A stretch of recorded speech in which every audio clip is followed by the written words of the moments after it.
दिसतोय, तुमच्या वागण्यातून दिसतोय. ठॉयठॉयचा उल्लेख केलेला होता तुम्ही.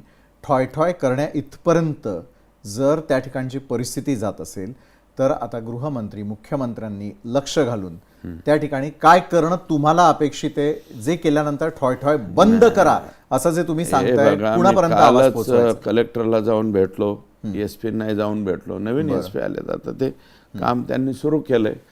परंतु हे सुधारणं सरळ करणं हे कोणाच्या हातात असतं? पालकमंत्र्याचं. बरं, मग बीडचं पालकमंत्री पद देवेंद्र फडणवीसांनी घ्यावं. पालकमंत्री पद देवेंद्र फडणवीस साहेबांनी घ्यावं, साहेबांनी यावं, पालकमंत्रीपद घ्यावं. 2 महिन्यात सगळं सरळ होईल. बरं, म्हणजे हे गुडगुड्यावाले, मटक्यावाले, गुटक्यावाले, तुम्हाला सांगतो आमच्याकडे ताडीवाले लय झाले. ताडी तसली, आता ताडीचं एक शिंदाडाचं झाड राहिलं नाही. ताडी कुठून भेटायची?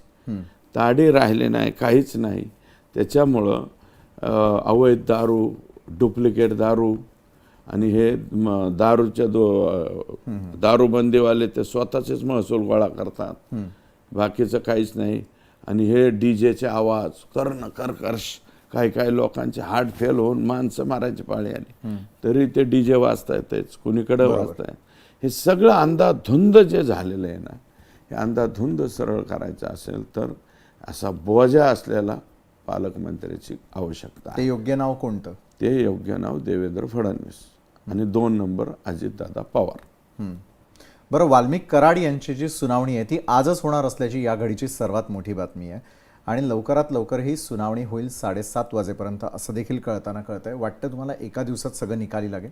काय वाल्मिक कराड नाही, हे बघा, ते सरेंडर झाल्याच्या नंतर प्रोड्यूस करून कोर्टापुढं न्यावं लागतं नियमाप्रमाणे. 24 तासाच्या आत आरोपी नाही नेला तर सुप्रीम कोर्टाच्या आदेशाचं उल्लंघन होऊन त्यांना नेतील. पण कोर्ट सुद्धा आता काय एवढं लगेच फटकेन त्याला जामीन थोडी देणार, नाही देणार. कोर्टाला सुद्धा हे मन आहे, कोर्ट सुद्धा पाहतं ना. कोर्ट काय पेपर वाचत नाही, कोर्ट काय टीव्ही पाहत नाही, सगळ्या गोष्टी पाहिल्या जातात.